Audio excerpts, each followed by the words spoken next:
and a privilege to having today here in the colloquium Debra Elmegreen. Debra is a professor in the Vassar College in New York. For those of you which are not familiar with this name, this Vassar College is really where most of the female astronomers in America, the pioneer female astronomers in America, either study or were teaching. People like Maria Mitchell or Vera Rubin, they were educated there. And now she's professor of astronomy there. Now, in addition, Debra is a really influential astronomer in the U.S. in the sense that he has been involved in all these committees that really take political decisions on how the astronomy proceeds. Let me mention two things. She has been president of the American Astronomical Society, and now she's chairing this part of the section of the decadal survey that is involved in the ground-based facility. So really influential. No, on top of that, she's a real astronomer in the sense that she has been working on astronomy for lots. I mean, this is a kind of unusual thing. Really, someone that is able to do all these things and do it very well at the same time. I mean, I had checked, and she has more than, have several hundred papers. And the point that I want to mention here is that if you check the number of citations to her papers, it's like 1,000 per year, more than that, okay? So every year, there are 1,000 people citing her papers. And for those of you that are, starting this business, I know because I'm collaborating with her that he deals on a regular basis with IDL, with IRAF, He's really reducing the data, okay, which seems to be something that is only for the beginning. So I think there was something else I wanted to say. Thank you very much for coming, basically, and it's really a privilege for us having you here. So it's your time. Thank you so much, Jorge. It's such a pleasure to be here, and Bruce and I have really been enjoying our time here, and we're so grateful to Jorge and also Cassiana for being our collaborators over the past few years and for the wonderful hospitality they've showed us already, as well as all of you. So I'd like to talk today about some work that Bruce and I have been doing, as well as work that we've done with Jorge and Cassiana and are continuing here.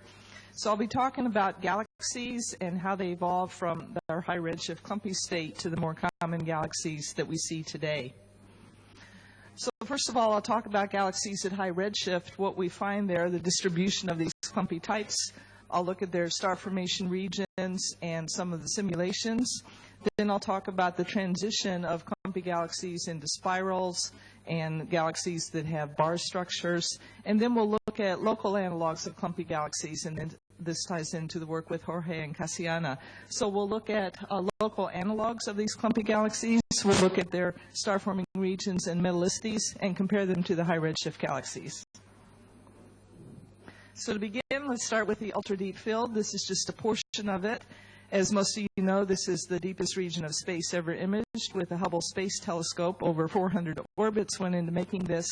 And as we look at this field, we see some familiar galaxy types, although remember that this was a blank part of the sky, something where no known galaxies existed until these very deep exposures. So these are all very high redshift systems.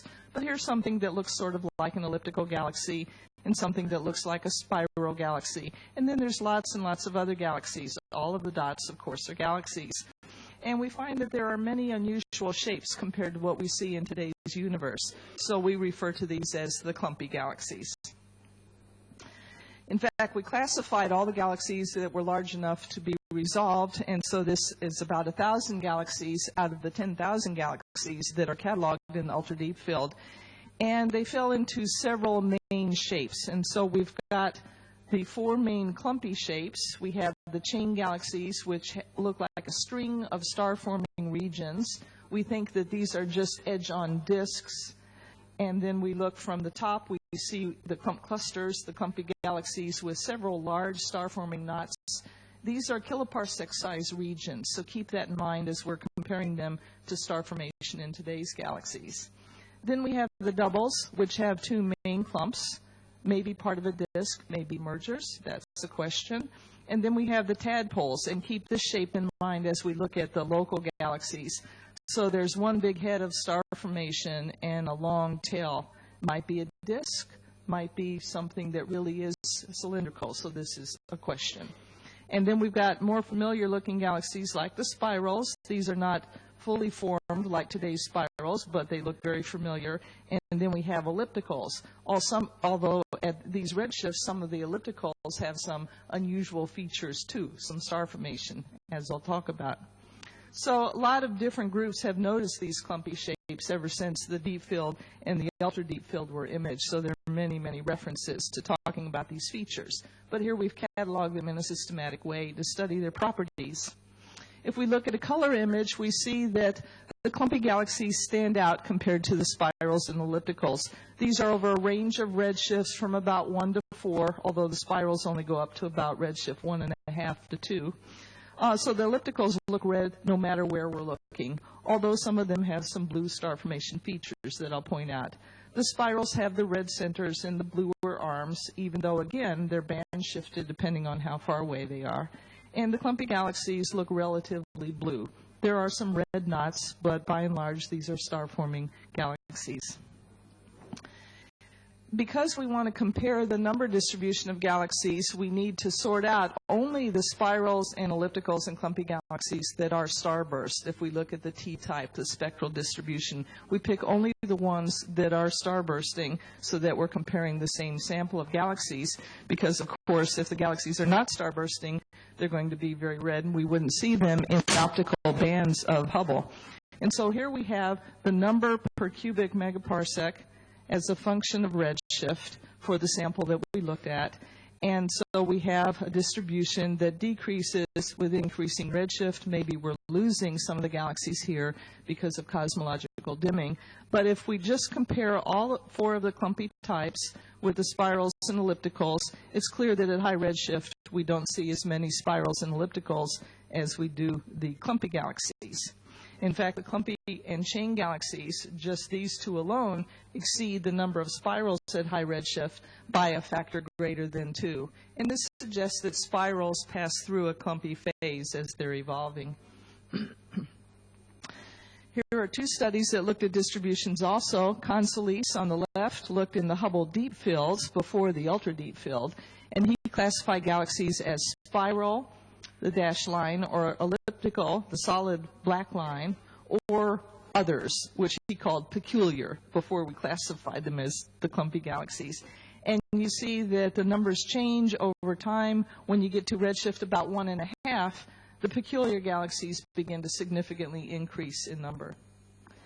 Lots looked at the extended growth strip, look at the fraction of galaxies as a function of redshift. And so she divided them into the, we've got the ellipticals that are this red line here, and so they're much more abundant today. And we've got the spirals that are shown in green, and some merging galaxies, which were clear interacting galaxies. And then instead of talking about clumpy galaxies or peculiar galaxies, she called them either late-type spirals or irregulars. And so in her sample, as you go past redshift about 0.8, these things that we will call clumpy galaxies begin to significantly increase. Okay, so the early universe has shapes that are rather messy. Here's another study more recently looking at galaxies in the Sloan Digital Sky Survey. And here we have 2 different graphs, one showing the number of spheroidal type galaxies and the other the disk type galaxies. So this was based on Sirsic index fits, and those that are less than n of 2.5 were considered to be disk-like. So that proportion, again, dominates in the early universe, and the spheroidal types are increasing to today's universe. And here she's further broken down. Among the spirals, we've got the late-type galaxies, and here we have the peculiar galaxies. So again, high redshift is filled with clumpy systems. Yet one more survey looked at the mass distribution. So here we have a sample a couple years ago looking in the GOODS early release and the Hubble Ultra Deep Field with the extended infrared data. And they divided their samples into galaxies with disks, so that here in H-band you see a central knot that looks like a bulge, and so that's considered to be a disk-like system. And then those that did not have in H-band an obvious central bulge were considered to be irregular, which again are what we would call clumpy. This is in fact one of our clumpy galaxies that we've studied well. So they divided it into different mass ranges. So here we have the higher redshift, redshift 2 to 3, and here we have the lower redshift 1 to 2. And then we have a division between the lower mass and the higher mass. So as we go to the higher redshift, among the lower mass galaxies, we have a lot of the irregulars, the clumpies, and also some galaxies whose structure is not very clear, diffuse or unclear. And as we go to the higher mass galaxies, there are already some spheroids in addition to the irregulars.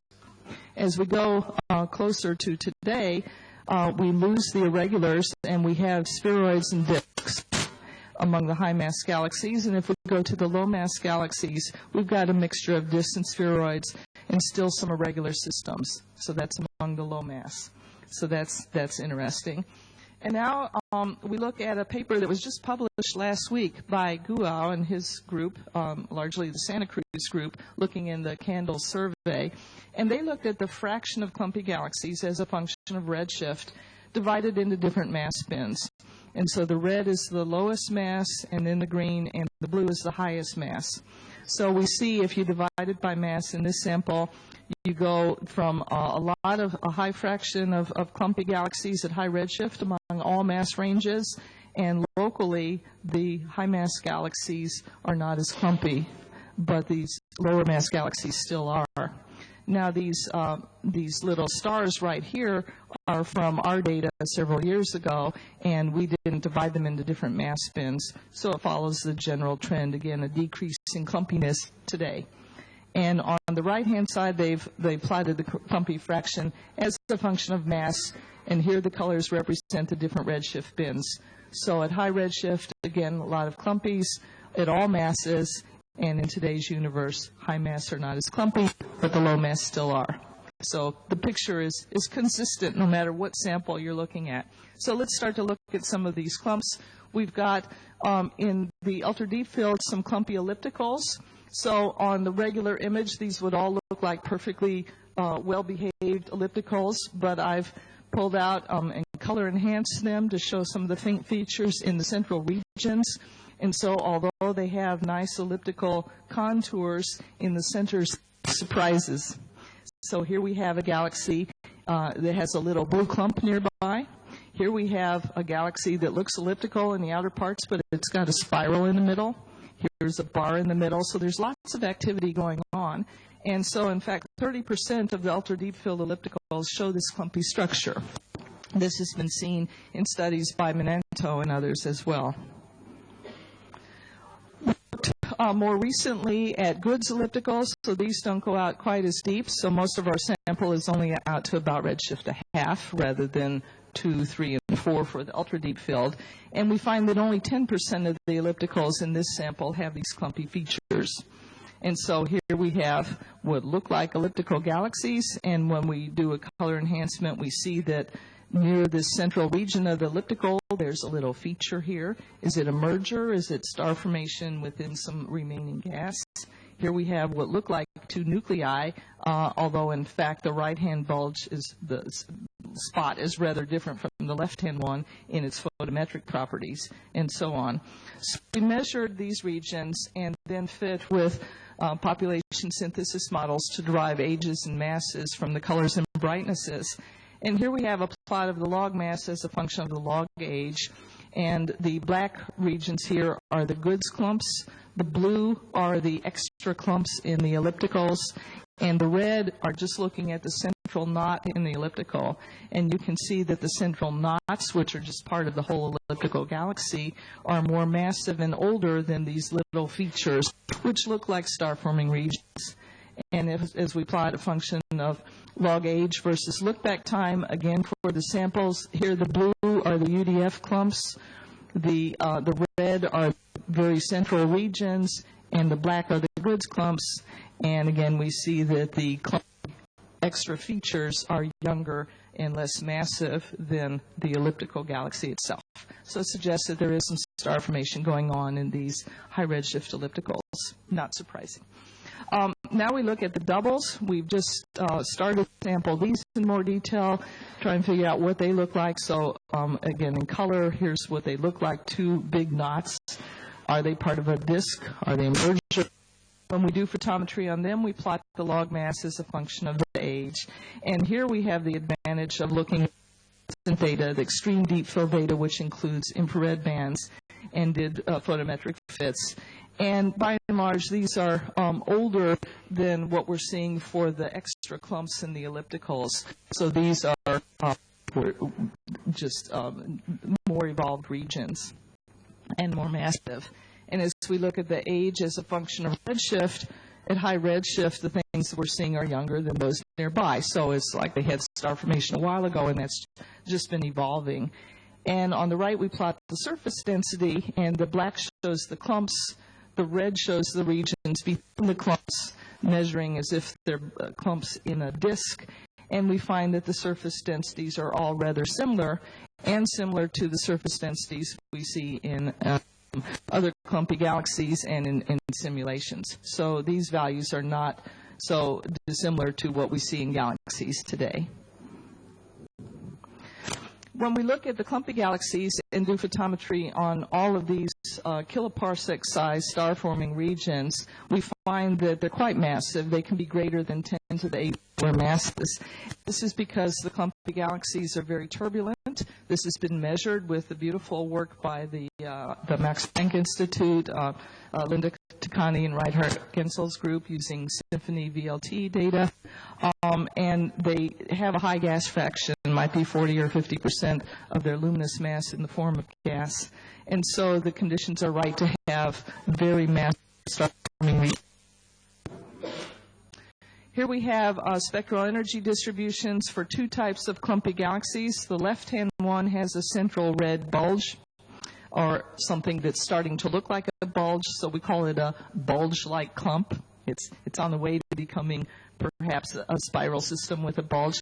On the right, we have a clumpy galaxy that's just with blue knots. And so this is just to show us some of our fits where we have population synthesis models as the black line, and the X's and circles are the clumps. Here for the bulge, because it's visible in the infrared, we use the NICMOS data in this sample, and so we can extend. So we get our ages and masses from these fits. So if we look at the ultra-deep field clumpy galaxies, look at the masses of those individual knots as a function of the galaxy rest frame magnitude, we find that the brighter galaxies have biggest clumps. And so there's a range of masses for the clumps, but the biggest clumps scale with the size of the galaxy. Here we plot the star formation rate as a function of the rest frame magnitude. This is for the whole galaxy. And so again, that increases too as we go to brighter galaxies. So clumps are massive and young and star-forming regions. And so if we summarize our photometric fits, we have bulges that are 10 to the 8th to the 9th solar masses. We have clumps that are 10 to the 7th to 10 to the 8th. Few of them are more massive than that, depending on the galaxy mass. And we can look at the ratio of the clump to bulge. So the clumps are much tinier relative to the bulge in the spiral galaxies than they are for the clumpy galaxies, the clump clusters and chains. So the thing that's going to become a bulge in these galaxies isn't quite a bulge yet. It's more like the clumps. Ages for the bulges are older than ages of the clumps. Now, there's a lot of beautiful work by Guel's group, and Voights is involved in that. And so here are a lot of the galaxies that, in fact, are in our study in the ultra-deep field. But they've got color maps isolating the individual clumps and have done some very detailed studies of a larger sample. And so because it includes the Candles galaxies at redshift 2.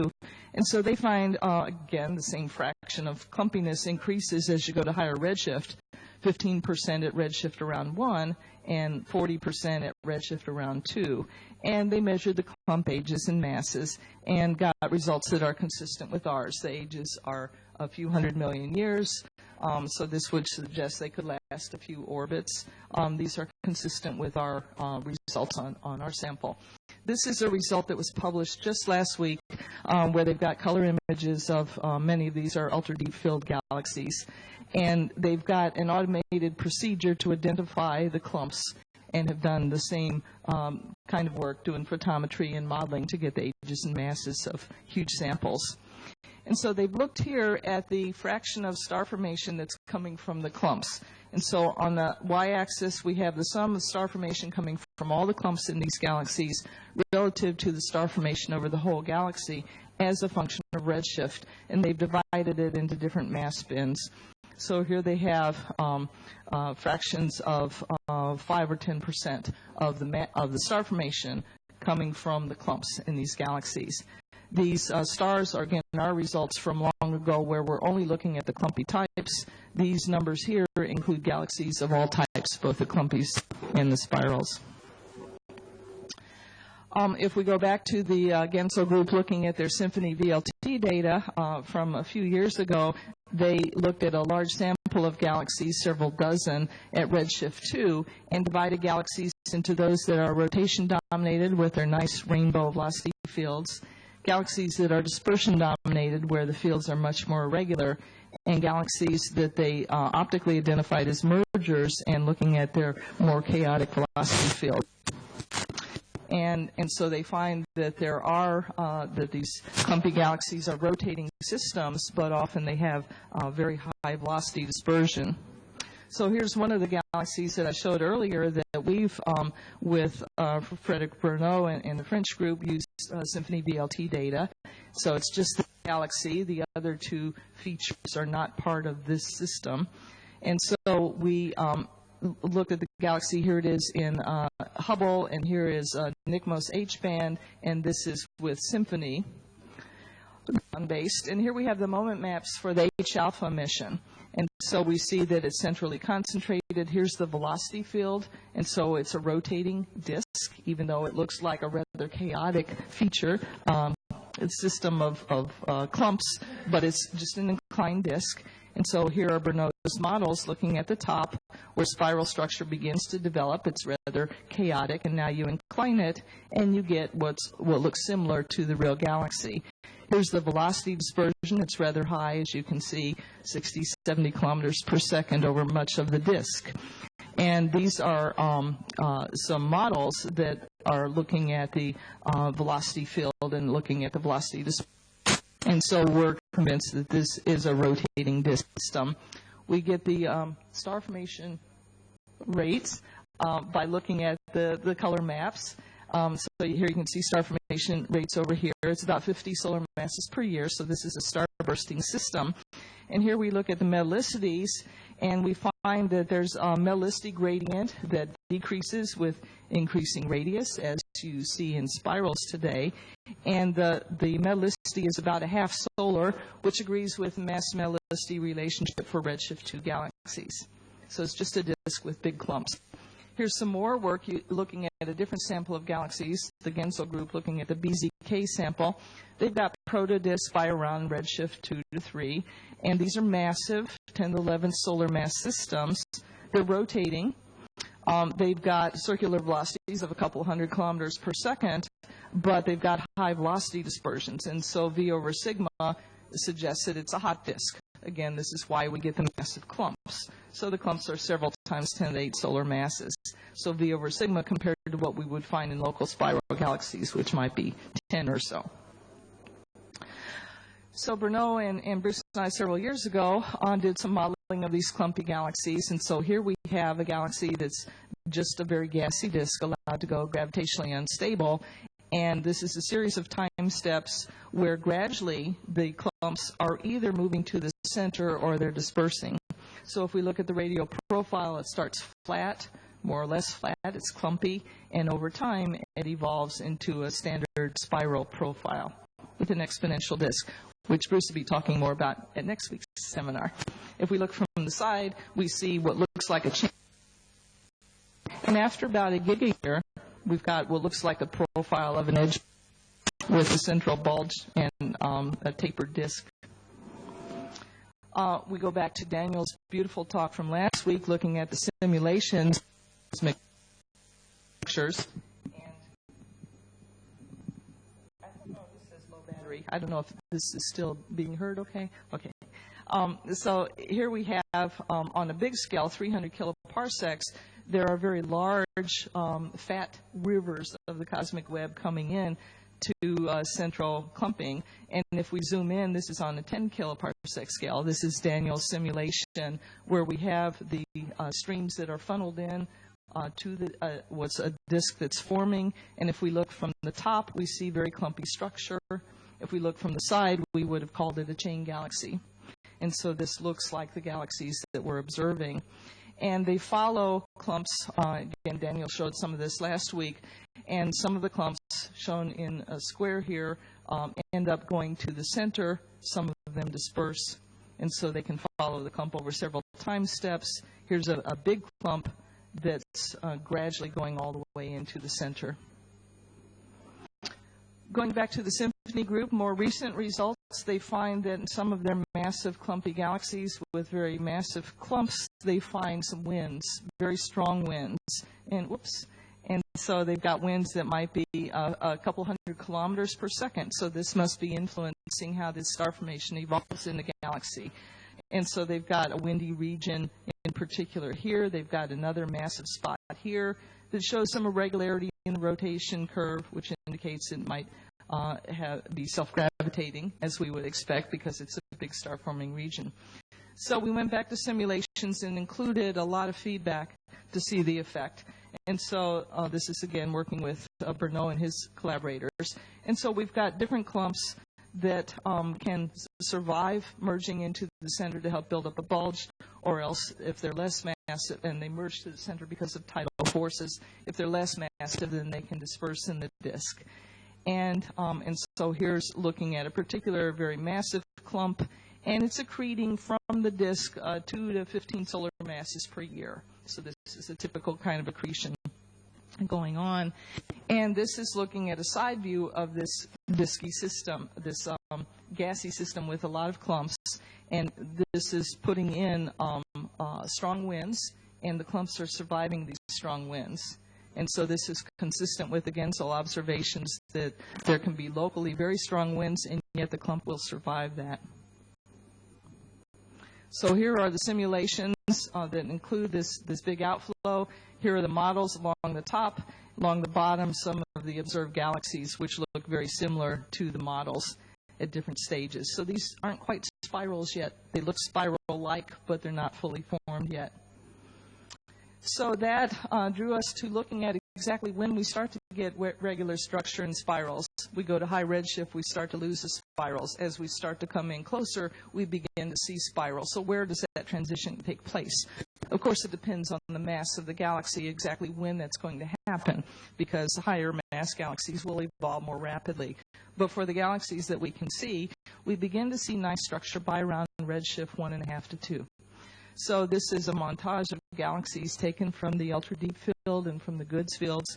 Along the top, we've got a beautiful grand design galaxy looking at in different bands. And so this is showing the, we've got 3 different galaxies here, but the right-hand galaxies are shown in H-band here, where you get a better look at the underlying mass distribution. So the right-hand one here, we see a nice bar in H-band, very clear 2-arm structure. Here we see nice 2-arm structure in both of these galaxies. So that's about when we can begin to see this kind of structure. We see a lot of different spiral types. They look sort of familiar, sort of familiar, but not quite like the galaxies today. And so we call them by different names just to describe them in a little more detail. At the bottom, we have what we call flocculent galaxies, which look like the flocculent galaxies nearby, those with big fleecy patches of star formation. But then we have some that we're not so familiar seeing in today's universe. Well, we've got the multiple arm that look familiar, but we've got what we call woolly galaxies because they have these big, massive pieces, and yet they have sort of long arms that are trying to form. And then we have some long arms, but they look sort of flocculent. So we just have a gradation of different spiral shapes. And so these different structures we're seeing in this redshift range. Bruce and Frederick Bernot did other simulations looking at how you can get clumpy structure and when it goes away. And so they've got here models where they have high velocity dispersion that matches what's observed, about 50 kilometers per second. And they have different proportions of stars in the disk and the bulge and the halo. All of the gas is in the disk. And so they get nice clumpy structures that look a lot like what we see over this redshift range 1.5 to 2, as long as most of the stars are in the disk. By the time you start to put more stars in the bulge, as we have on the right two panels here, so the middle is stars in the bulge, you get spiral structure, but you don't get clumpy structure. So already you've transitioned to where you're not making these giant clumps. And here is an intermediate stage. So the giant clump formation stage requires that more than 80% of the stars are in the disk. This means that we don't have big clumps that are already stellar that are merging with the galaxy, or that would have thrown more stars into the halo part, and we don't get the clumps. We only get the clumps if we've got star formation that's occurring in the disk through gas instabilities. It could be cold flow gas accretion, but not stars that are coming into the galaxy. So these are not merger events making our clumpy galaxies. So if we look at the spirals and divide them into different types, here we've got the 5 main different spiral morphologies that we see around redshift 1 or so. And sort of a scatter diagram, the brightness of the galaxies is a function of redshift, except we do see a trend that the flocculent galaxies, which are the crosses, tend to be a little lower magnitude than the grand design galaxies. And here we've got a combination of UDF and good spirals. And as we look at the brightness as a function of redshift, the flocculent galaxies are shown in red here, and they sit below the multiple arm and grand design galaxies. Now, this is like what we see locally in work done more than half our lives ago. We've got grand design and flocculent galaxies, and in a given Hubble type, the grand design galaxies are a little more massive. So this is a consistent picture with having spiral structure that develops in the massive galaxies differently than in the lower mass systems as a function of redshift. If we look at the surface brightness, a similar trend, a wide range of surface brightnesses, but the flocculent galaxies shown as crosses here sit a little bit below the grand design galaxies. Along with spiral formation, we can have bar formation, as we saw in the high redshift grand design galaxies. And so with Kartek-Sheth and the Cosmos group, we've looked at a sample of a couple thousand galaxies and classified those with their bar fraction.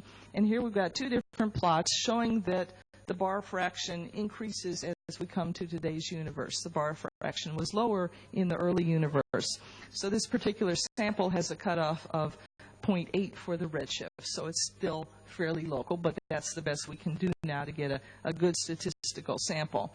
So here we've got over here in evolution for all the galaxies, 60% in today's universe down to about 20% at the redshift 0.8. If we look at the total bar fraction as a function of redshift, plotting the mass of the galaxy, here we've divided it into the black is the nearby, and the blue is a little further away, and the red is further away as a function of mass. And you can see at all redshift ranges, the most massive galaxies have a higher fraction of bars in them. And so they're forming their bars sooner than the lower mass systems. This is consistent with a downsizing effect where everything is happening earlier on in the more massive systems. This paper was published just a few days ago looking at galaxy zoo observations, which is where you have citizen science, lots and lots of, and hundreds of thousands of eyes looking at different systems. Does it have a bar or not? And you take a group consensus to arrive at a result. Very interesting. They pushed it out to about redshift 1.5. And so here is their, this work are the dots. So that's their bar fraction. And that is, let's see, the Kartek work I just showed are these green squares. And so that's all consistent, that there are fewer barred galaxies in the early universe than today. But again, it depends on the mass of the galaxy when that comes in.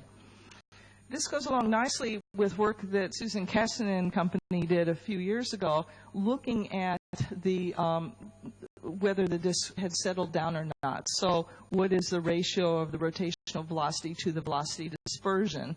And they considered the disk to be settled down, not turbulent, if V over sigma was greater than 3. So looking at the fraction of galaxies that are settled as a function of redshift and in different mass bands, they find that as they go to higher and higher redshift, there's a lower fraction of galaxies that are settled. And so this is consistent with the clumpy galaxies that we see at high redshift. They're in very turbulent systems. But if you divide it by mass, you see that the most massive galaxies, which is the red line here, at all redshifts have a higher fraction of galaxies that have settled disks, consistent with having grand design galaxies in these massive systems, grand design spirals and bars that can form earlier on.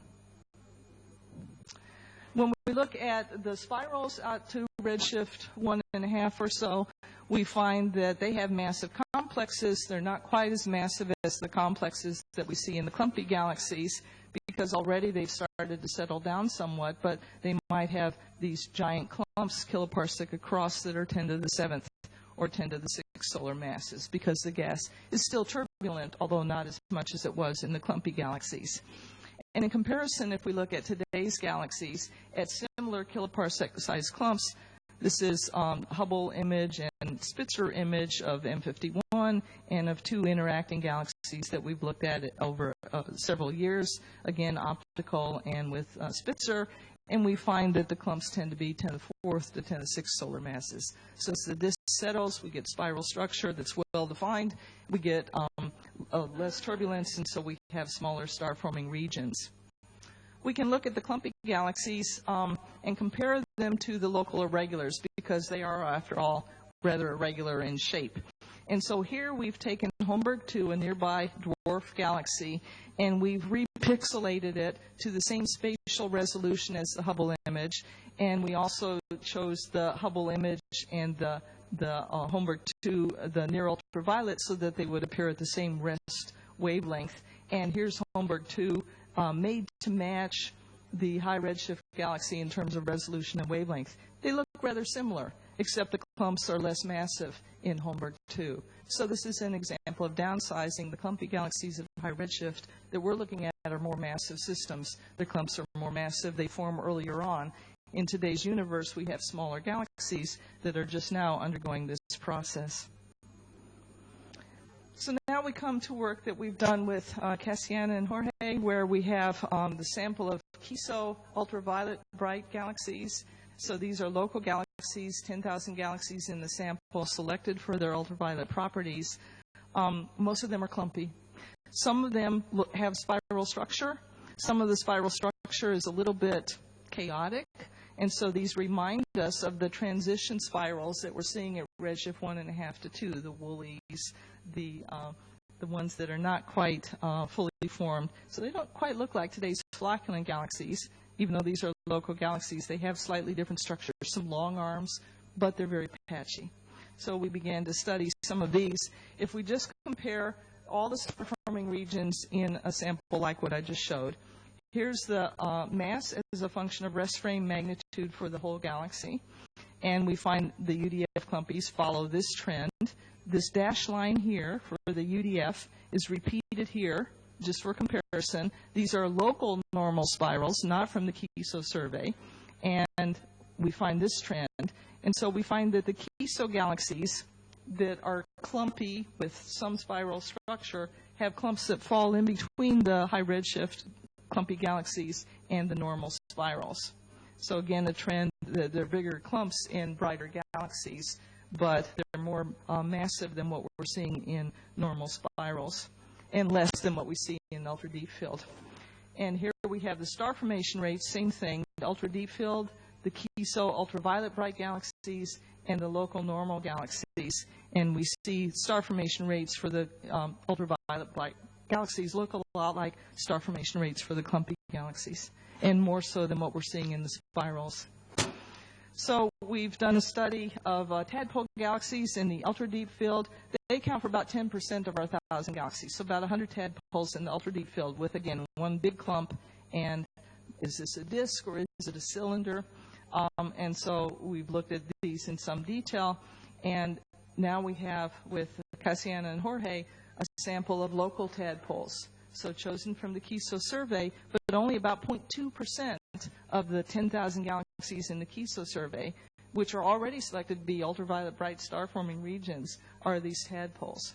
So here we have several of we've got a large sample of them, but here's some of them just to show they've got some bright star-forming knots, elongated regions, which we now think are disks. So we looked at did photometry on the tadpole heads and the tails, the rest of the disk, compared to the ultra-deep field. The black are showing the sample from the local galaxies. The open circles are from the high redshift galaxies. And they fall nicely along the same line that the mass scales with the galaxy rest frame magnitude. The head ages, in all cases, are a few hundred million years. These are young star-forming regions. But they're extended, so they're not, we can't resolve 10-million-year-old regions within these. This is the whole region is undergoing star formation. The local tails, that is the rest of the disk, look older than the disk that we see in the ultra-deep field because they're more evolved systems. When we look at star formation rates, here we have the black circles show the star formation rate for the local tadpoles, the open circles for the high redshift, and these triangles here are the Noyeske growth main sequence. And so just plotting star formation rate versus galaxy mass, our local tadpoles fall along that same line, but the ultra-deep field tadpoles sit above the line, so they're more, they have higher star formation for a given mass than normal galaxies. If we look at the star formation rate per unit area, we find, again, the galaxies, local tadpoles and high redshift tadpoles fall along the same line, but by some definition, the starburst galaxies have an aerial star formation rate that's greater than -1 in the log, and so we have the tadpoles by that classification would be considered starburst, whereas the local tadpoles not, but they all fall along the same line with redshift.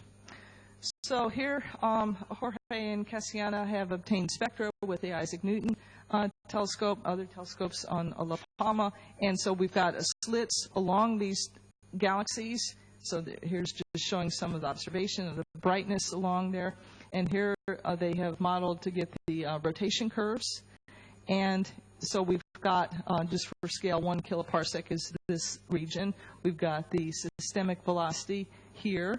And we find that these galaxies appear to be rotating. So they have rotation curves that are, again, suggesting that these are disk systems. This galaxy might have an irregularity here near the clump, self-gravitating region. But anyway, we have rotating disks. And the fluxes, the H-alpha fluxes, are highest in the tadpole heads, not surprisingly. That's where the star formation is going on. So all of these are appearing at where the brightest part is. But the surprise is that when metallicities were measured, the arrows here represent where the heads are, and this line represents a 10th solar value. And these are all low metallicity systems, lowest metallicity at the head. So this suggests that there must be metal pore gas accretion from the surrounding intergalactic medium, from the cosmic web that's accreting onto the galaxy, because otherwise these star-forming regions should not have lower metallicity than what we see in the rest of the galaxy. This is consistent with primordial gas accretion that's inferred for some redshift 3 galaxies in a survey a few years ago, looking at metallicity as a function of the gas fraction for 3 observed galaxies. And in the closed box model, they should have fallen along this line, but in fact they have much lower metallicity, and they inferred that there must be some gas accretion going on. It's also consistent with looking at more local galaxies. Here's the Virgo cluster shown as black dots, and here's their metallicity. And they have higher metallicity than the field galaxies. And Spielman et al. Inferred that there must be intercluster gas that can't accrete onto the Virgo galaxies because it's too hot, whereas filled galaxies can still be accreting gas from their surroundings. So all consistency checks saying that we still have gas accretion from the cosmic web. So we have some more metal poor galaxies in the sample in another more recent study. And here again we have metallicity determined in different ways.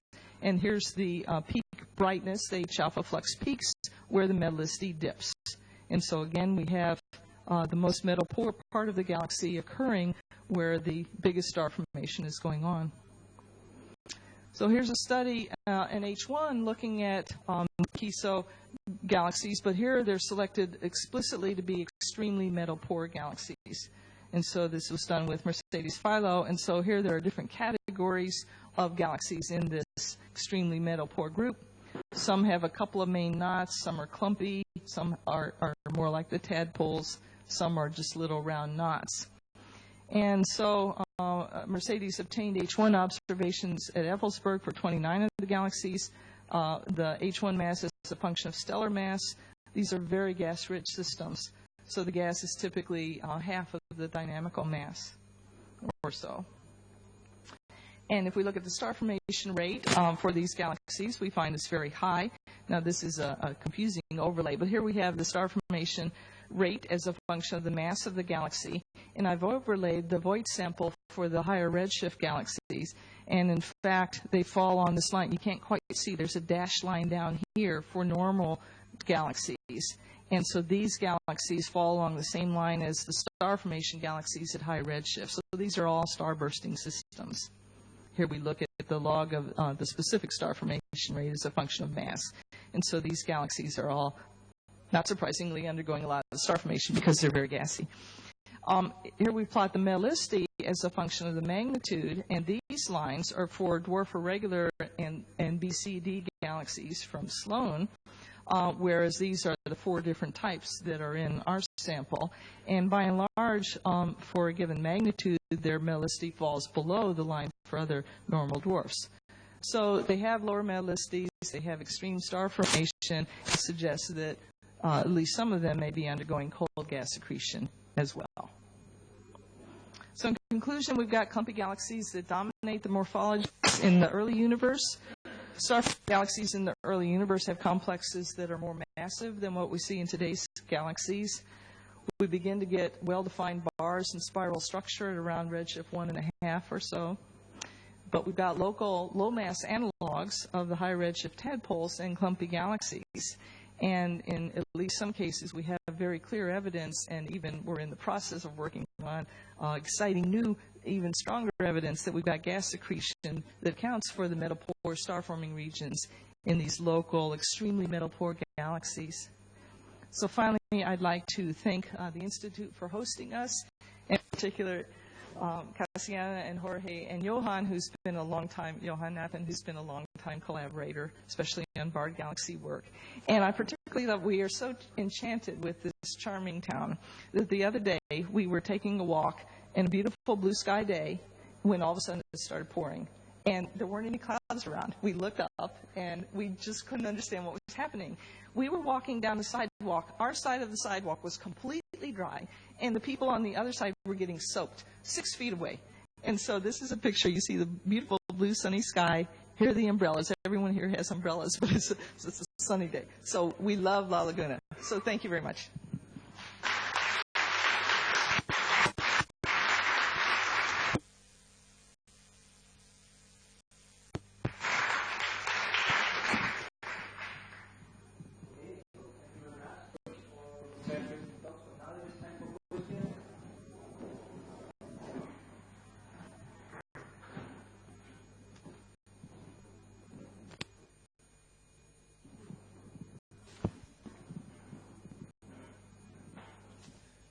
I have a question connected to the decrease in the mass of the clumps with redshift. At high redshift, you seem to find easily clumps with 10 to the 8 solar masses, but today the clumps that we see, you said that they were 10 to the 6 or less. So the amount of gas that is falling to the galaxies is probably more or less the same. So has changed is simply the amount of gas that is already settled in the disk? This is your picture? Right. There's proportionately less gas in the disk, and that the velocity dispersions are lower, so that the region that's gravitationally unstable is lower mass.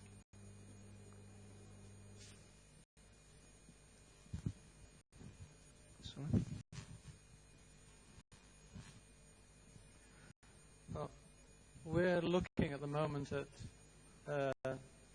molecular clouds and star-forming regions in interacting galaxies, and also in non-interacting galaxies, but in particular in interacting galaxies. And we find that the molecular cloud masses go up to 10 to the 8th solar masses, and the mass of the H2 region, so the most luminous, also goes up to that range.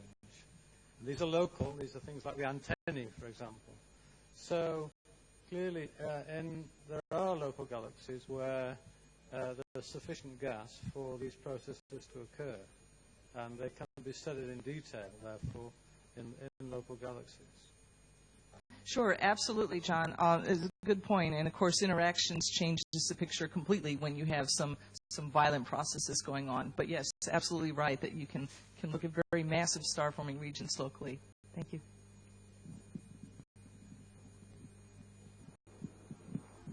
If you plot the age of the clumps versus the galactocentric radius, do you see any trend in this radius? The age of the clumps. Let's see. We looked at the distribution of the clumps as a function of radius and did find a distribution function that falls off. Now, the ages, Bruce, do you recall? We're redder. That's the standard result now. Yeah, but So we had that too early on. Yeah. Yeah, this for the In the Guel paper. In our theory of magnetic clumps, we expect the older clumps forming the disk are closer to the center. Yes, well, certainly we see the central regions are older. As far as having a lot of discrimination further out, it's hard to say, but certainly middle older than the outer parts. Yeah.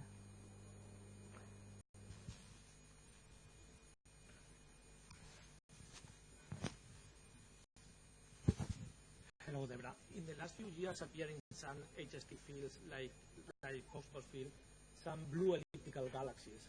So galaxies which are in the optical colors are blue, but in the morphology they are pure smooth elliptical galaxies without clumps.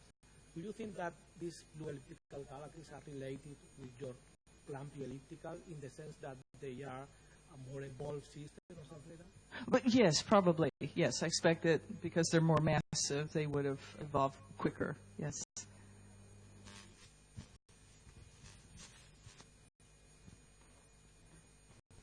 Thank you. I have a comment and a question. The comment has to do with your scenario of these clumpy things moving to the center. And I think we have some observations and data that we did not have the time to discuss with you, which is the work by Rodrigo in Ojosa, in which we find that in Cosmos, the distribution of the clumps that we have and the distance to the center is such as the bigger clumps are closer to the center. So this is the result of the Cosmos survey up to set equal 0.5 in the structure which are clumpy in the Cosmos survey. Very nice. We can discuss about it. And the question is about the turbulence. I mean, you have mentioned that the first reference Linda Tarconis work, which they measure quite a turbulence peaks in this system. And I wonder, what is the source? I mean, how do you explain what is the source of this turbulence at the very beginning? How does it, how does it work?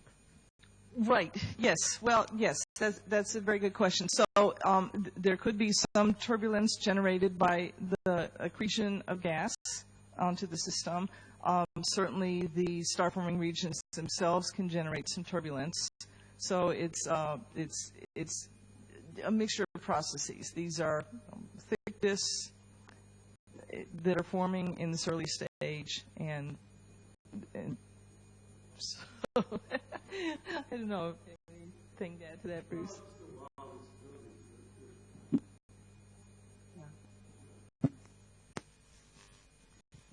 After these clumps either dissipate or are are absorbed into the center of the galaxies, do we have any remnants of them and globular clusters? Any kind of remnant structure that these I expect so. That's a great question. Yeah, we think that very likely these big clumps are, of course, they're kiloparsec size, so they have lots of individual star-forming regions within them. But certainly, we would expect that some clusters survive from this.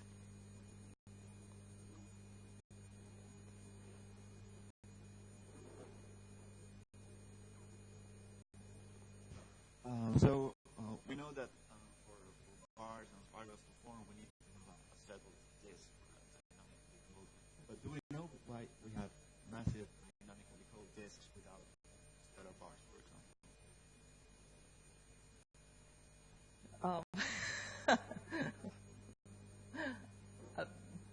No.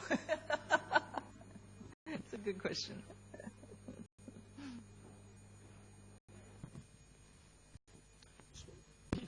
In a given moment, correct me if I'm wrong, but you mentioned that just like 10% of the star formation is in clumps.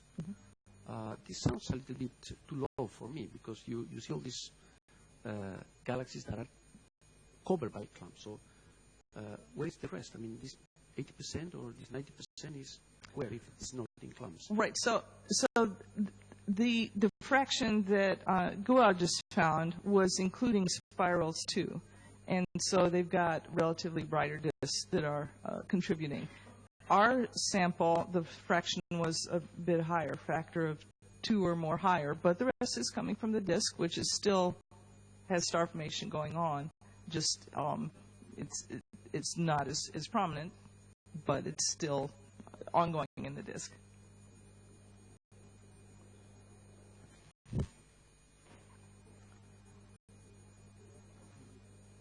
I noticed in your graph about the bar fraction that the Kartik Sheth sample has double the bar fraction of the Galaxy Zoo sample. Does that mean that an expert sees more bars than the general public?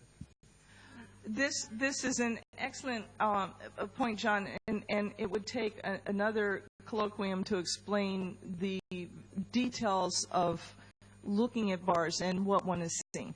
So certainly, if you just want to look at the strong bars that everybody would agree is a bar, that's a different fraction, and I didn't show his plot. If you just plot the strong bar fraction, then of course it's quite a bit lower, and it looks like if an amateur were looking at a galaxy, does this have a bar or not? Yeah, that's a bar, and otherwise not.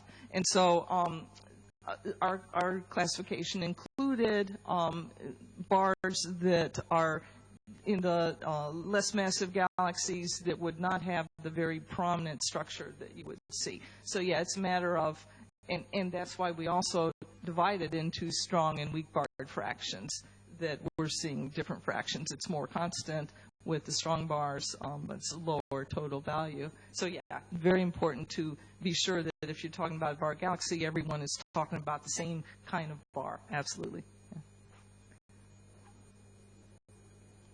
Is there any more questions? So if there are no more questions, just remember that now we have the scientific coffee in the library. Well, and I think Debra will be here for some time, so you can contact her. Okay, well, let's thank again for her talk.